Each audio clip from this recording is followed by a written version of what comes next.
Pemirsa, hari pertama pelaksanaan ujian nasional untuk siswa SMA dan sederajat di Pekanbaru Riau pada Senin kemarin berlangsung lancar. Meski ada kejadian tertukarnya soal ujian, tapi tidak mengganggu pelaksanaan ujian nasional.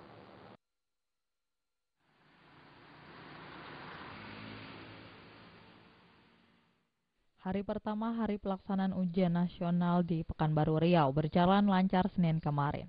Jadwal pertama ujian nasional dikelompokkan menjadi dua, yakni siswa bidang studi IPA mengikuti ujian Bahasa Indonesia dan Biologi, serta siswa bidang studi IPS mengambil ujian Bahasa Indonesia dan Geografi.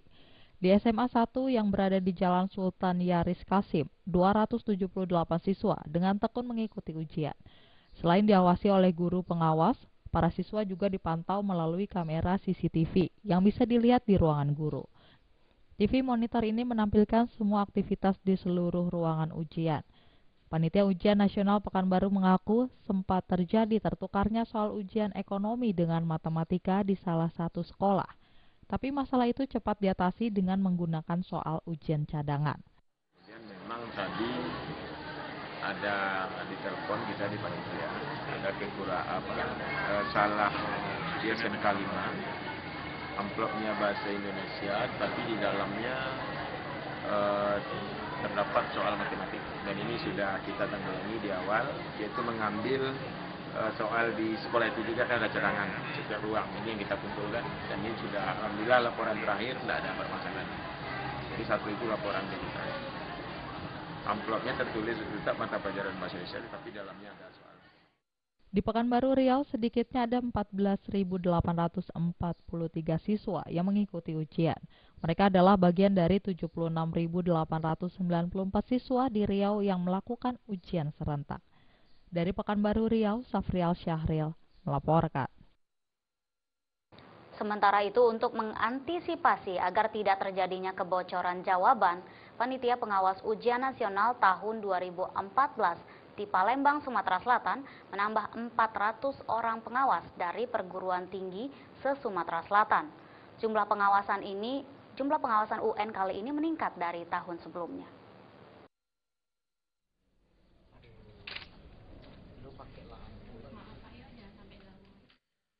Sebanyak 69.658 siswa-siswi dari tingkat SMA, MA, dan 24.428 dari tingkat SMK serta 34 siswa dari SMA luar biasa di Sumatera Selatan melaksanakan ujian nasional secara serentak bersama seluruh siswa di Indonesia. Untuk menjaga agar tidak terjadinya kebocoran jawaban ujian di tahun 2014, pengawas ujian nasional di Sumsel lebih diperketat. Menurut Ketua Pengawasan UN 2014 Sumsel Zulkifli Dahlan, di tahun 2014 pihaknya menambah 400 orang pengawas ujian nasional bila dibanding tahun sebelumnya yang hanya berjumlah 900 orang pengawas. Pihak panitia dibantu oleh perguruan tinggi, negeri dan swasta yang berada di kabupaten kota di Sumatera Selatan dalam mengawasi kebocoran soal. Kami sudah mengirimkan pengawas yang cukup banyak, lebih banyak daripada tahun-tahun sebelumnya. Kalau tahun sebelumnya sekitar 900, tahun ini sekitar 1.300.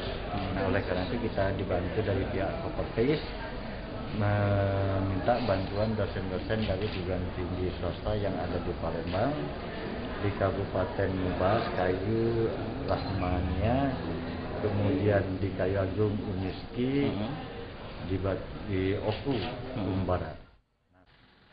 Sementara itu, Wali Kota Palembang Romi Herton yang turut memantau jalannya ujian di sejumlah sekolah menyatakan pada hari pertama pelaksanaan ujian nasional di Palembang berjalan aman dan lancar. Dirinya optimis seluruh siswa di Palembang dapat lulus 100%. Ada reward khusus Pak dari pemerintahan Kota Palembang untuk siswa nilai tertinggi nanti waktu kelulusan? Saya kira kita akan melihat lah ya apa yang bisa kita berikan ya untuk anak-anak sekolah. Tetapi anak-anak sekolah yang nilai tertinggi ini banyak di Palembang ini sekarang. Ya. Nah, itu. Contoh ya, dia misalnya bahkan anak saya pernah ya, juara UN nasional nomor 1. Sekarang sekolah di Australia. Tapi kan banyak lagi yang lain. Misalnya dia juga juara matematika, juara fisika. Dari Palembang, Sumatera Selatan, Yolanda dan Ardiansyah Nugraha melaporkan. Kita beralih ke informasi lain. siapa yang tidak kenal dengan makanan dengan nama coto? Makanan ini banyak ditemui di kota Makassar, Sulawesi Selatan.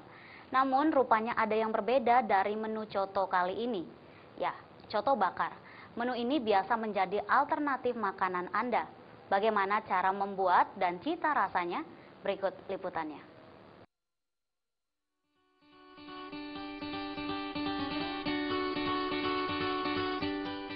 Di tempat inilah menu coto bakar bisa Anda temui di Jalan Sultan Alauddin Makassar, Sulawesi Selatan. Kedai penjualan coto yang diberi nama Coda, singkatan dari coto daeng ini, sudah mempunyai pelanggan sendiri. Tiap harinya warung coto bakar tersebut ramai pengunjung. Bahkan dari pagi hingga malam, tempat ini tidak pernah sepi. Yang membedakan coto biasa dengan coto bakar ini terletak dari penyajiannya.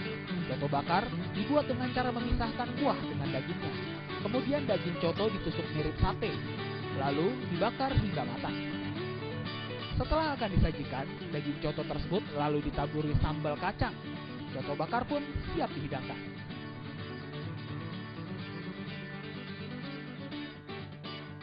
Coto bakar ini muncul setelah pemilik warung menginginkan penyajian coto dalam bentuk berbeda. Dia pun mencoba dengan membakar daging coto atau daging sapi. Tak disangka, keunikan serta cita rasanya sangat disukai banyak orang, sehingga coto bakar ciptaannya mengundang banyak pengunjung ke warungnya. Saat ini dengan kehadiran menu baru, warung coto bakar tersebut omsetnya meningkat hingga 20%. Kita mau mengubah penyajian coto ini bagaimana supaya ada unik begitu dan sesuatu yang berkembang. Alhamdulillah sejak ada coto bakar, peminatnya lebih banyak dibanding coto biasa. Coto bakar racikan Anwar ini paling ramai dikunjungi kalangan anak muda.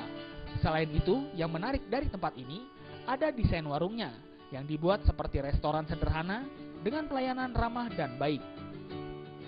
Saya suka di sini karena selain cotonya enak, tempatnya juga bagus, terus pelayanannya juga bagus. Oh iya. Sejak coto bakar diminati oleh banyak masyarakat, pemasokan daging sebagai bahan utama dari coto ini meningkat sebanyak 20 hingga 30 kg per hari. Selain menyajikan coto bakar, juga menyediakan coto biasa yang biasa ditemui di kota Makassar. Nah, jika Anda ingin menikmati aneka jenis coto, Anda bisa berkunjung ke kota Angin Mamiri, Makassar. Dari Makassar, Sulawesi Selatan, Ilham Hussein melaporkan. Kami masih memiliki sejumlah informasi lainnya. Di antaranya Panglima TNI Jenderal TNI Muldoko membantah ada blok-blokan dari anggota TNI yang mendukung purnawirawan TNI yang terjun berpolitik. Informasinya setelah yang satu ini.